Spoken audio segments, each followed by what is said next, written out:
नमस्कार, आप देख रहे हैं आज तलक न्यूज में। आपके साथ महफूज आलम। अभी हम मौजूद हैं राजधानी पटना के बीजेपी के प्रदेश कार्यालय में और हमारे समक्ष मौजूद हैं प्रेम रंजन पटेल जो कि प्रवक्ता हैं बीजेपी के। हम उनसे बात करते हैं। सर, आज तलक न्यूज में आपका बहुत बहुत स्वागत है। नमस्कार। जिस तरीके से जदयू के लोग जो है आरोप लगा रहे हैं कि बिहार जो आज पिछड़ा है इसका मुख्य कारण जो है बीजेपी है, क्या कुछ प्रतिक्रिया आपकी रहेगी सर? अब उनको जानकारी का अभाव है।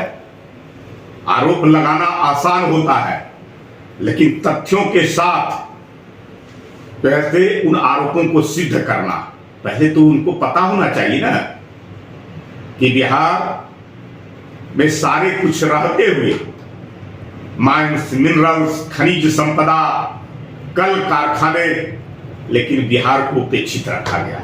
जो हक बिहार को मिलना चाहिए वो दिल्ली में बैठी सरकार नहीं देती रही। और कौन सी सरकार थी?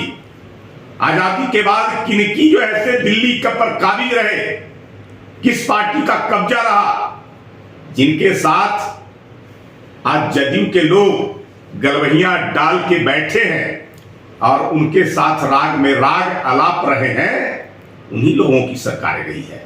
अगर उस समय बिहार को विकसित करना होता, बिहार की पिछड़ेपन, बिहार की गरीबी, बिहार की बेकारी को अगर समाप्त करना होता तो प्रयत्न करते, इसको जो बाजी भाग था वो देते, लेकिन उन्होंने ऐसा नहीं किया। लेकिन आज उन्हीं के साथ बैठ कर करके ये लोग जो ऐसे दोष दे रहे हैं काम करने वाले को, जो बिहार को विकसित करना चाहता है।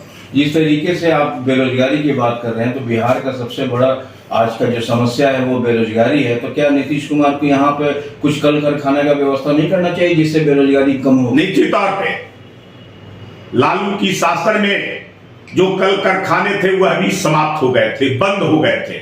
लोग यहां से पलायन बड़ी संख्या में करने लगे।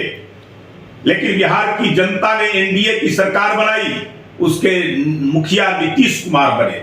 लोगों को आशा जगी थी, लेकिन लंबे समय तक नीतीश कुमार का शासन रहा और रहने के बावजूद जो है से आज तक जिस प्रकार से काम होना चाहिए थे, जिस प्रकार से कारखाने लगने चाहिए थे, उद्योग धंधा स्थापित होना चाहिए था, लोगों की बेरोजगारी को समाप्त करना चाहिए था, वो नहीं हो सका।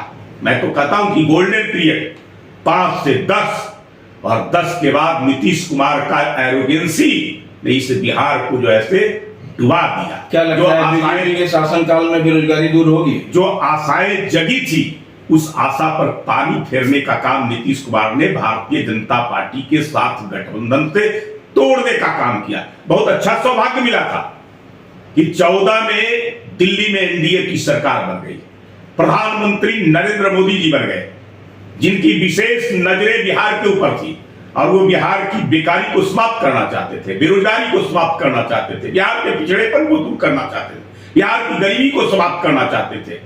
उन्होंने आर्थिक पैकेज भी प्रधानमंत्री बनने के बाद दिया और उन्होंने कहा कि इतना ही से केवल काम नहीं चलेगा, मेरी विशेष नजर होगी बिहार पर और जो जो आवश्यकताएं होगी उन सभी आवश्यकताओं को पूरा करूंगा।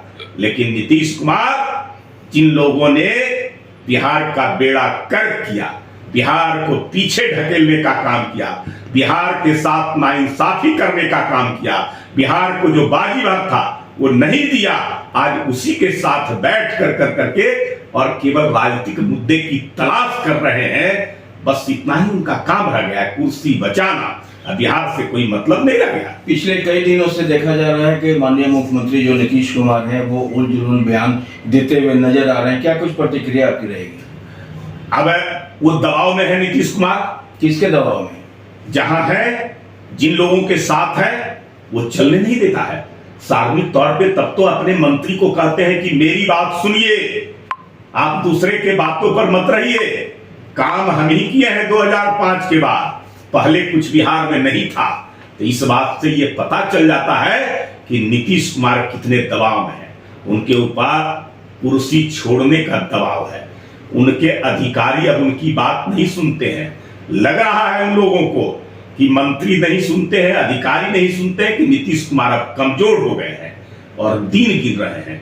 कभी भी इनको हटा दिए जाए। राजद के विधायक हैं भाई वीरेंद्र, उनका साफ तौर पर यह कहना है कि तेजस्वी मुख्यमंत्री बन रहे हैं। अबे तो वो तो जुगाड़ में लगे हुए हैं। कभी भी किसी समय नीतीश कुमार को धकिया कर करके और कुर्सी पर बैठ जाएंगे। ये नीतीश कुमार उसी के कारण जो है इस प्रकार से विचलित है, मानसिक तौर पे विक्षिप्तता की स्थिति में आ गए हैं। उनको लग रहा है कि अब में हमारी कुर्सी जाने वाली है, हम सत्ता से बेदखल होने वाले हैं। इसलिए इस प्रकार की बातें, इस प्रकार का व्यवहार, इस प्रकार का जो है उनके कारनामे ये सब सामने आ रहे हैं। बीजेपी की सरकार बनती है बिहार में तो क्या लगता है युवाओं को कुछ राहत मिलेगी? निश्चित तौर पे भारतीय जनता पार्टी आज इस बात को साबित किया है केंद्र में नरेंद्र मोदी के नेतृत्व में कि हम बेरोजगारी को भी समाप्त किए हैं, विकास को मुख्य धारा से जोड़ने का काम किए हैं। विकास हमारा परम धर्म के रूप में जो है हमने अपनाने का काम किया। आज जिस प्रकार से जो है बेरोजगारों के लिए काम करना, जिस प्रकार से गरीबों के लिए काम करना, दबे कुचले शोषितों के लिए काम करना, लोगों की आवश्यकताओं को पूरा करना, यह आजादी के बाद पहली बार ऐसा हुआ है। जिन राज्यों में भारतीय जनता पार्टी की सरकारें रही है उन राज्यों में भी जो है इसी प्रकार की योजनाओं के माध्यम से विकास का काम किया गया है। तो बिहार में अब बिहार के लोगों की आशाएं भारतीय जनता पार्टी के ऊपर टिकी हुई है। भारतीय जनता पार्टी की सरकार बनेगी, बिहार अपनी खोई हुई गौरव, गरिमा, प्रतिष्ठा पुनः प्राप्त करेगी और एक विकसित राज्य के रूप में हम अग्रगणी राज्यों में पूरे देश के ऊपर में खड़ा होने का काम करेंगे। तो अभी आप सुन रहे थे प्रेम रंजन पटेल जो कि प्रवक्ता हैं बीजेपी के। इन्होंने साफ तौर पर यह कह दिया कि नीतीश कुमार जो है वो पूरी तरीके से दबाव में है। बहरहाल ये खबर आपको कैसी लगी हमें कमेंट करके जरूर बताएं और अभी तक अगर आपने हमारे चैनल को सब्सक्राइब नहीं किया है तो अभी करें ताकि हर अपडेट पहुंचे सबसे पहले आप तक।